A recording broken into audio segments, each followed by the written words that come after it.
in one sense, it feels like there's much more security in the project now, with Mary guaranteeing things and underwriting all of the funding applications. That's a seriously good development, and it feels like things are real now. So all of the people in Ashington have this great sense of excitement about the trip next year and doing something which is tangible in ways that they haven't experienced previously over the last couple of years. So that's brilliant, but it's just quite poignant the way in which we're doing a film about precariousness, and we come to the end of filming for the first part of it, and people are struck down out of the project by virtue of precarious health situations, and that's tragic. And I think the people involved were extremely important cogs and participants in taking things forward. So that's tragic. And then you've got yesterday's final day of filming. It's like, the one day you just have to turn up, and you've got Matt with his broken hands, he's got plaster and a potter, breaks his hands while out walking and cannot work, and then cannot get out of the house, and Vicky can't get babysitting organised or anything like that, so she can't come out. And then young Carl's there, and that's really nice to see him, and he's a lot happier, and he's trying to strive for his future and things like that, and that's really impressive. But there is just this enduring sense that things remain precarious in terms of developing a project like this, and at any one point in time, some contingency could strike things down. So in one sense, the money's great, that's fantastic, and I cannot believe that Mary was daft enough to put the money into it, but she's got good reasons to do it, and I think that it's something that will benefit her and the community more broadly.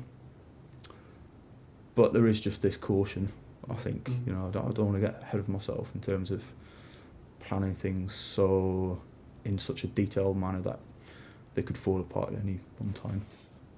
There is almost a strategy of short-termism, and some people can, I think we all know the particular case in point, some people can attract a certain short-termism in quite productive and energetic ways, and as far as strategies are concerned, I think it's quite nice in the Aboriginal context that people who are, chancers and effective manipulators of situations for short-term gain are recognised for the skills that they have to deploy to those ends.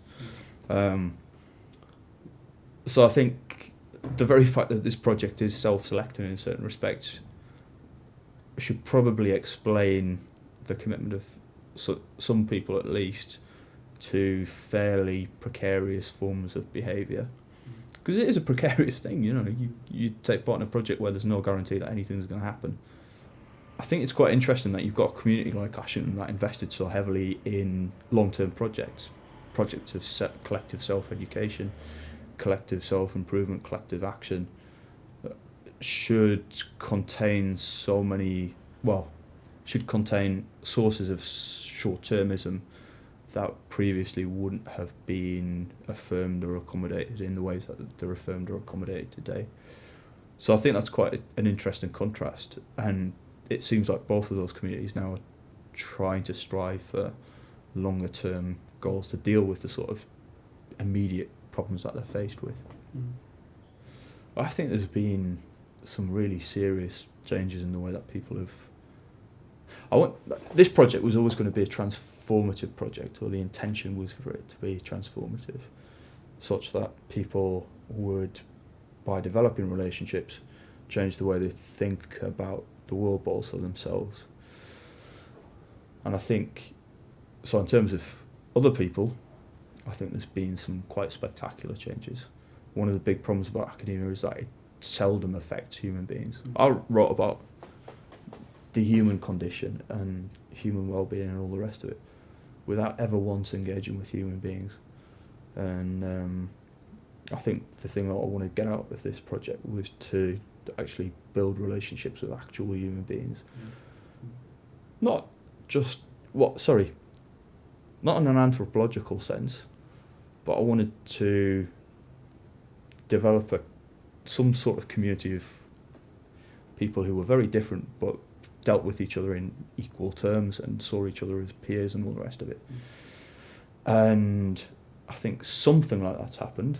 I think people have obviously got different forms of confidence in different areas, and they've got different competences and everything like that. But I think people feel there's some level of shared respect between everyone involved, and I think that's the way it should be.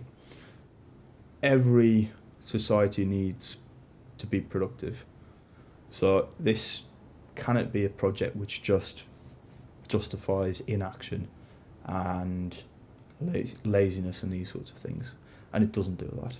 I think the suggestion is that there are a whole range of ways of dealing with things, and there are some very successful ways of dealing with things which have been cut off by a whole range of reforms and property issues and things which have emerged as a result of feudalism and as a result of the emergence of industrial capitalism, which have prevented people from exploring other opportunities for being productive. And I think there are lots of examples around the world of people who've done things in very different but successful ways, even in terms that neoliberal people, however you want to describe them, would regard as being successful. So the Basques, for example, it's a cliched example, but the Mondragon Corporation is an extremely successful cooperative movement which has weathered storms like no other and offers hope to a lot of communities who want to do things differently. Now, if the governments in these two countries are serious about people being productive, about being successful, being self-sufficient, being political agents, they have to make some serious reforms to the way that land rights are dealt with, the way that intellectual property rights are dealt with, the way that labour regulations work. All of these things have to be addressed seriously in order for people to achieve the sort of well-being that they might achieve if they were allowed to do things on their own terms. You see, the problem when people talk about culture is that they talk about museum exhibits, they talk about people dancing, they talk about masks, they talk about relics, really. And I suppose one of the aspects of this project is not simply to record some of that heritage and use it to introduce. I suppose one of the points about this project is not simply to record heritage and use it as some sort of museum piece.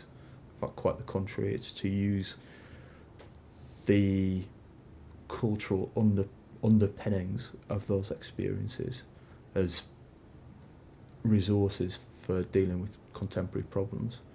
So I think one of the big problems I've always had is about the transformation of culture into museum pieces, into archaeology or artefacts and these sorts of things. And it's just bloody difficult to prevent that happening. And in certain respects, maybe, look, I wouldn't want my kids to work in mines. I don't know how many ex-miners wanted their kids to be miners. Not that many. I mean, a lot of people talk about their kids, wanting to protect their kids from these sorts of things. But there's something about dealing with the cultural commitments that underpinned those lives, which is of value, I think. I suppose that I could be sitting here, and if I wanted to justify what I was doing to academic funders and to my university and to other institutions, I would be saying, I want this project to create huge changes in the way that we see these communities and the way that government engages with these communities. And that would be fantastic if that happened. It would be fantastic if these communities were taken seriously on their own terms and things like that.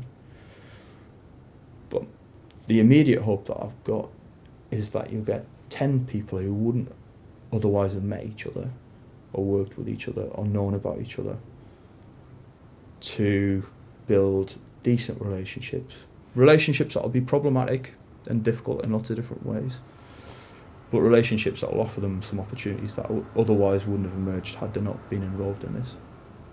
So if people get on and people have a good time and they get to Australia or they'll get over here, I'll be happy.